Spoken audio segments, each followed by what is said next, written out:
Well, that was weird, wasn't it? I don't think I ever want to watch that again. It was a weird game, and it was such a weird situation where you want your team to win, but you don't want your team to win. You only want you're used to celebrating every time you go forward. You're going like, go on then, go on then, and then you just realise, oh wait, we don't want to score because then Arsenal get the league, and the whole game it was just so tense. You saw the Kulu got not goal, sorry, the Kulu chance, the Johnson chance, the Son chances, and you're like, oh, even the one where Romero knocks out Edison. Any other game you can get to that, and that's a goal. And you're looking at it and you're celebrating, like, go on, then, go on, and yeah, it was weird. It was it. I'm glad it's over. I'm glad it went how it did, because it's probably the best scenario. What could have happened then was we went for it. We were just a little bit outclassed. We adapted our style, so now we've got a new system we can play. And it was a good performance, really. And I feel like we, on another day, it's a completely different game, and we can win that game. So the formation 4-2-2, it seemed. 4 at the back, the normal. Porro being more inverted, then Van der Ven going more as a natural fullback, similar to that elbow method, but not really. Then you've got your sitting midfielders. You're looking at Bentancur and Højbjerg, but there's also a bit going forward, because you say defensive midfielders, but with Tottenham off the ball, we're so high up that they're still natural 8s. You're looking at the two in front of those really was Son and Johnson, because they was deeper than Sarr and Maddison for most of that first half. From vision, anyway, heat maps might say differently, but when you're looking at it, quite a lot of the time they was our front two presses was Sarr and Maddison. But yeah, Johnson and Son keeping nice and wide. That was really nice to see. Son back to normal, Johnson back to how he was before. Then the legs of Sarr pressing as a false 9, and also Maddison finding those little pockets of space, because it's in a position similar to where Delhi used to be, and it's too high for defensive midfielders. They'd have to drop him to him almost the back line, but it's too high for the centre-backs to go to him, because it's more of the midfielders. So it's that awkward half space where he's sitting in there. If he gets the ball, he can pivot, he can play. It was really nice to see, and it's a nice little adaptation, really. And yeah, it's annoying because we've been waiting for an obvious plan B. Yes, there's been slight changes in the tactics of Ange throughout games recently, but that was a drastic change. That was something we've not seen all season, or even thought of this season. I don't think anyone would have predicted that. And it was quite nice and refreshing, and to show that it worked was because it did work, and it seemed a lot more to our training sessions to what we do. So when you're looking at the finishing drill or finishing practices, you've got the 2 really wide players, and then they're fizzing it across the box. We saw that a lot. Even Kulu coming in, being more of an inside forward. Yes, there was rotations with Johnson sometimes, but most of his success came when he was going through the middle. And it was nice to see Kulu, because he's driving straight towards goal, he's not cutting back and slowing the pace down. He's using his power and bursting through. And it was really, really good to see that. And one of Kulu's best games in a while. And it was where every time he has played well, he's done that drive. He's used his strength. He's used his size. And he's just battled through, bullied through, and he's got there. When he's on the right wing, sometimes he cuts back, slows the play down. But through that middle, it was nice. It was new energy there. Then you're looking at, let's go through starters. Vicario, blinding game. The goals wouldn't really say his fault. Then you're looking at the saves. You're looking at that, the Foden. Oh my God, what a save! You're looking at that and you're like, it's a goal. It's a goal. And then probably even Mika Richards was saying save the season from that, and you can't not disagree with it, really, can you?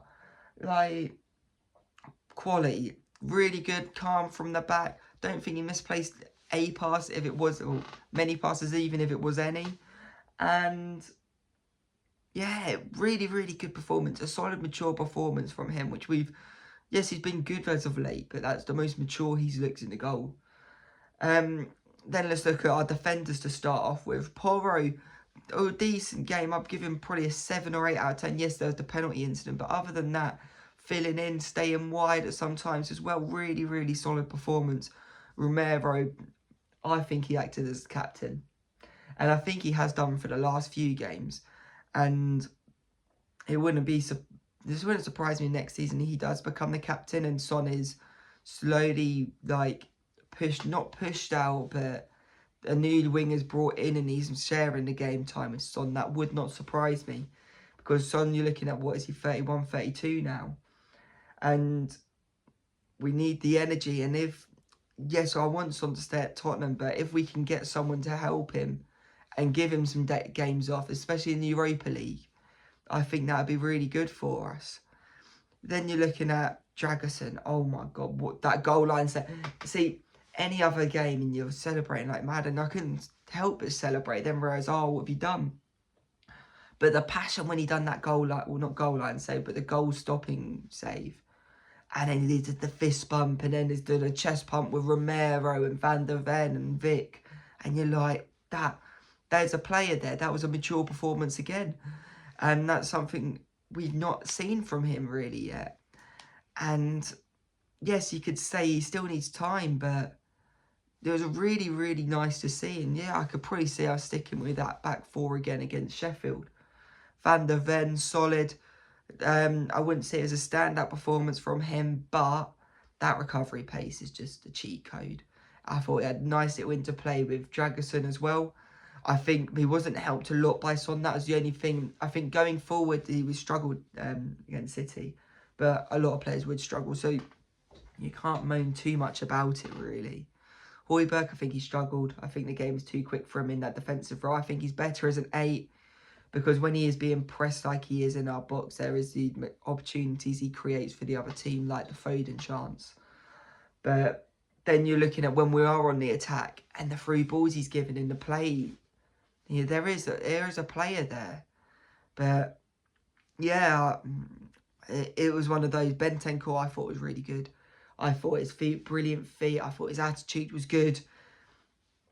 The only reason I can think he was brought off was two reasons. It could either be injury still trying to keep him ready for next season, or because he was on a yellow. But that passion when he came off, I quite like that. When you can see a player cares, and it's either they're showing that passion because they're disappointed in themselves or disappointed that the manager's brought them off because they know they can offer a bit more. Because you could say, compare it to the Delhi one when we had Mourinho. And Mourinho brought him off and Delhi was throwing his bottle on the floor and you're like, you're annoyed because you've not played well and you know you can do better, which is nice to see. But Bentancur's more frustrated because he knows that he's doing well and doesn't want the team to go down because he's not on the pitch now. So I thought really good from him. I thought Sarr really good, especially in that high press, the legs in there, showed really, really, really good maturity again. I thought it was a mature performance from a lot of the players, if not all today. No, not today, yesterday.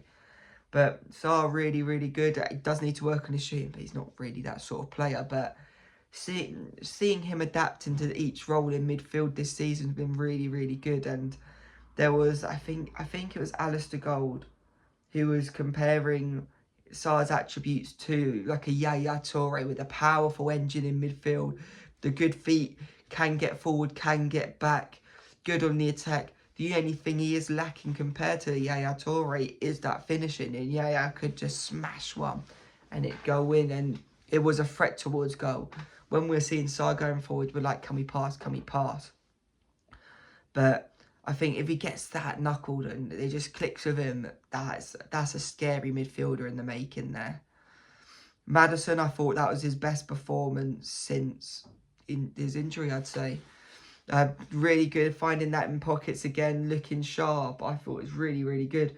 I think the only thing you could say with that is City aren't really bothered about our players. They want to play their system. When we're playing the other teams, when they're man marking him, yes, he does go a little. He's hidden and also can't get them spaces. But City are so good, they don't need to do that. They can play their game and they know their defenders are good enough and they're quick enough, which showed a lot of the time. And their shape means that they don't need to be touch tight to be able to block out a player, because they do pretty much a zonal sort of system where they know, right, we're going to be in this square, you ain't getting out of there. Things like that is... So you could probably say that was the reason, but you can't knock his performance. Son, I thought, very, very good in the first half. Really, really good performance. Second half, quiet for the first bit, but got that one-on-one chance. Most days he's finishing that. Did create a few chances. The only thing I'm thinking with Son, I don't know if he's lacking... I'm not seeing a lot of the cutting in shots. I'm not seeing a lot of just, I'm just taking that, I'm taking that. I want to see the confident, I'm shooting, I'm taking this. I want to see that again. And it's almost like he's double thinking and saying, oh, I need to impress, I'm now the captain. But I thought he played well as well. Then Johnson, I thought, really, really bright performance again. See, it's a similar thing with most of the players. Really good performance, but I think Johnson still needs to get them quicker decisions. There's a few times we could have scored if he whips that ball in a bit quicker, even a bit deeper, or fizzes it across and takes his time more. And there was that chance where, I'm not sure which City defender, Johnson's went to a byline, went to cut it back, and the defender's been able to get his toe in the way, and then it's deflected out for a corner, I believe. But if he does that a couple of seconds earlier, that's not happening. That's the only thing. He needs to just be like, right, I'm doing my job. I'm getting that ball across. Then if a striker doesn't get that, that's their issue. But I've done my job. He's now waiting for the striker to get in the exact position he wants him, then playing it. It's not how it works. And there's so many variables. Someone could get back quicker. They could lunge like they did with City and get there. If we can just get that ball across, you've done your job. You've done well. You've created that chance. Someone then has to get there. And then if you keep doing it, then the team's going to start dropping off, and then you've got more space in them half spaces where you can square it, or then you can start to drive more and take your own shot on. But, yeah. Kulu, we spoke about him already, but it's so much better through the middle. Also, that nice little quick corner he done. I've been waiting. It reminded me of, I think it was Norwich last season, end of the season game. I think it was last season. No, season before that is when times were good, weren't it? And using that left foot, whipping it, it was confident. It was a great performance from Kulu, and it was like he grabbed the game, and that's what you want to see. And obviously not that game, but you want to see a player grab the game and say, I'm going to win this, and that's what he tried to do. And I don't think you can fault any player that played the other day. I thought you could say Højbjerg the weakest, but overall I think he played well. It's just a couple of lacklustre moments which you kept seeing with Højbjerg throughout the season and last season. Overall, a decent game. And I think that was probably our best performance since pre-Chelsea. I think that there was a solid, as we said before, a mature performance, a bright performance, lots of energy, especially if we had a stronger bench. It's a different game. And I think if all the fans are singing Tottenham around that stadium, we win that game. I genuinely think that. And I think Ange mentioned it before, mentioned it after the game as well, saying that when they came back, it's normally at home, and it's when the fans are starting to call louder and louder, and the fans are being that 12th man.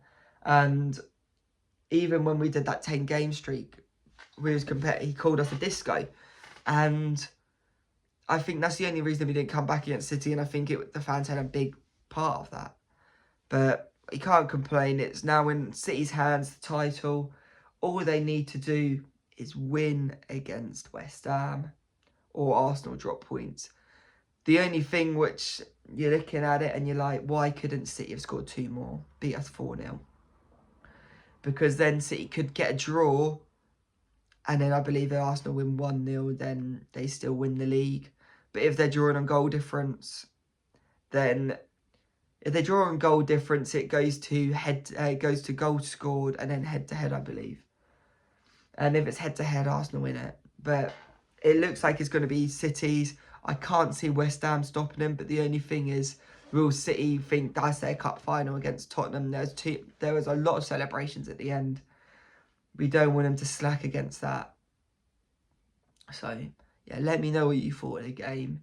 Let me know how you watched it, in the sense of I hated it. I don't never want to do that again. And it was weird. Really, really weird. Let me know what you thought of watching the game. Let me know what you thought of the game in general, and let me know what you think's going to happen this season and next season. If we'll get, because we still need that point against Sheffield to guarantee top 5. If we don't, then we can finish as low as 7th, I believe, because Newcastle and Chelsea can go above us. So yeah, let me know what you think's going to happen for the rest of the season, and I'll see you on the next one. Peace.